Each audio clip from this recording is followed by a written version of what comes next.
సింద్బాద్ సాహసయాత్రలు. మొదటి యాత్ర. ఇరాక్ దేశంలోని ప్రముఖ పట్టణాలలో బాగ్దాద్ ఒకటి. ఆ పట్టణంలో సింద్బాద్ అనే నిరుపేద నివసిస్తూ ఉండేవాడు.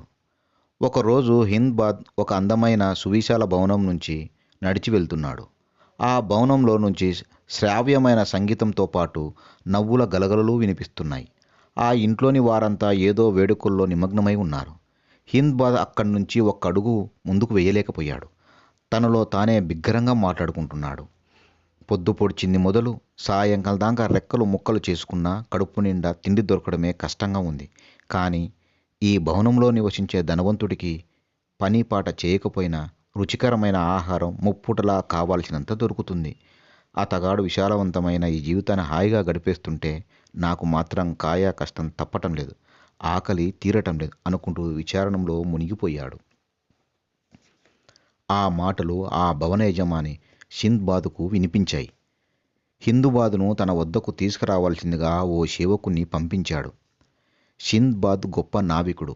ఎన్నో గొప్ప గొప్ప సాహసయాత్రలు చేశాడు. సింద్బాద్ కూర్చొని ఉన్న విశాలమైన గదిలోకి సింద్బాద్ను తీసుకొని వచ్చాడు సేవకుడు. సింద్బాద్ను చూశాడు సింద్బాద్ తెల్లని పొడవైన గడ్డం అతనికి బాగా నచ్చింది. సింద్బాద్ అతనితో స్నేహపూర్వకంగా మాట్లాడాడు. ఈరోజు రాత్రి తనతో కలిసి భోజనం చేయవలసిందిగా కోరాడు. భోజనాల అనంతరం సింద్బాద్ ఇలా చెప్పాడు. నేను చాలా కష్టపడి ఇంత ధనాన్ని సంపాదించాను. సముద్ర యాత్రలలో ఎన్నో సాహసాలు చేసి ఇంతటి ధనవంతుడిని కాగలిగాను.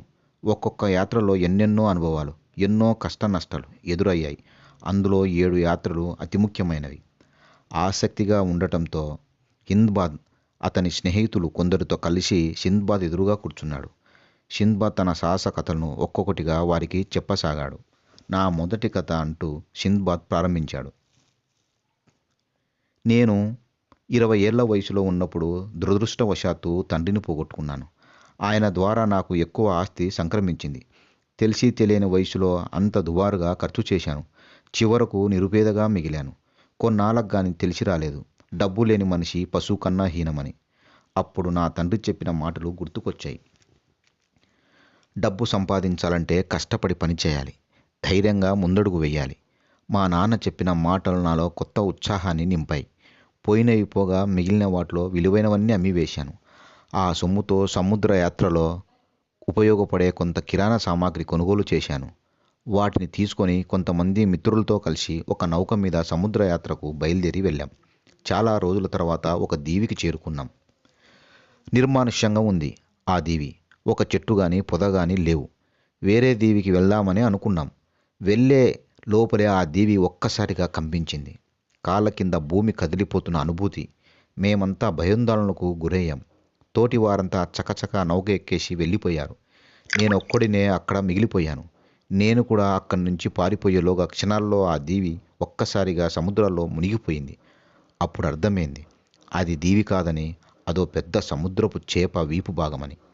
బతుకు జీవుడా అని సముద్ర జాలల్లో ఈదటం మొదలుపెట్టాను. అదృష్టవశాత్తు ఒక కొయ్యతుంగ చేతికందింది. దాన్ని ఆసరా చేసుకొని ఒక పగలు ఒక రాత్రి అలా ఈదుతూనే ఉన్నాను. సముద్రపు అలలు నన్ను ఒక దీవికి చేర్చాయి. బాగా అలసిపోయాను. అలసటతో ఇసుక తిన్నెల మీద అలాగే గాఢ నిద్రలో మునిగిపోయాను. ఎప్పుడో మెలకువ వచ్చింది. లేచి చూడగా ఎదురుగా కొద్ది దూరంలో ఓ గుర్రం కనిపించింది. దాని దగ్గరకు వెళ్ళాను.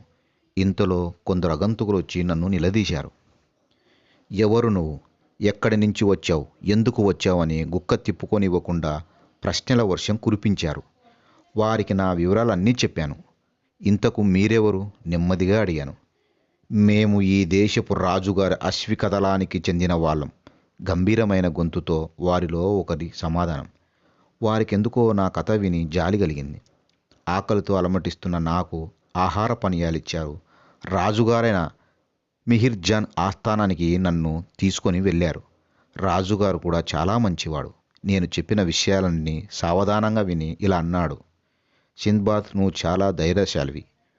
నువ్వు కోరుకున్నంత కాలం నా ఆస్థానంలోనే ఉండవచ్చు. నా అతిథిగా నీకు సకల రాచ మర్యాదలు ఇక్కడ జరుగుతాయి. సరే అన్నాను. ఆ దేశపు ముఖ్య పట్టణం ఒక ఓడరేవు. ఖాళీ దొరికినప్పుడల్లా ఆ ఓడరేవుకు వెళ్ళి అక్కడికి వచ్చే సముద్ర వ్యాపారస్తులను కలిసి ముచ్చటిస్తుండేవాడిని. ఒకరోజు ఓ పెద్ద నౌక ఆ రేవుకు వచ్చింది. ఆ నౌకలోకి వెళ్ళి చూడగా అక్కడ మొదట నాతో కలిసి బయలుదేరిన మిత్రుల సామాగ్రి కనిపించింది. ఆ నౌక కెప్టెన్ను కలిశాను. అతడు నన్ను గుర్తుపట్టాడు. నేను సజీవంగా ఉన్నందుకు అతడు సంతోషించాడు. అది మేమంతా కలిసి ప్రయాణం చేసిన నౌక అదేనని గ్రహించాను. అందులో నా సరుకులు, ఇతర సామాగ్రి అంతా సురక్షితంగా ఉన్నాయి. అందులో కొన్ని విలువైన వస్తువులను తీసుకొని రాజా మీర్జాన్కు సమర్పించాను.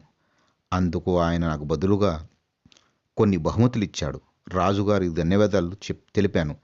అపురూపమైన వస్తువులు కొనుగోలు చేశాను. చాలా ధనంతో తిరిగి బాగ్దాద్ నగరానికి తిరిగి వచ్చాను. ఇది నా మొదటి సాహసయాత్ర అని వివరించాడు సింద్బాద్. హిందూబాద్కు 100 బంగారు నాణ్యాలు బహుమతిగా ఇచ్చాడు సింద్బాద్. అందుకు కృతజ్ఞతలు తెలిపి హింద్బాద్ తన ఇంటికి వెళ్ళాడు.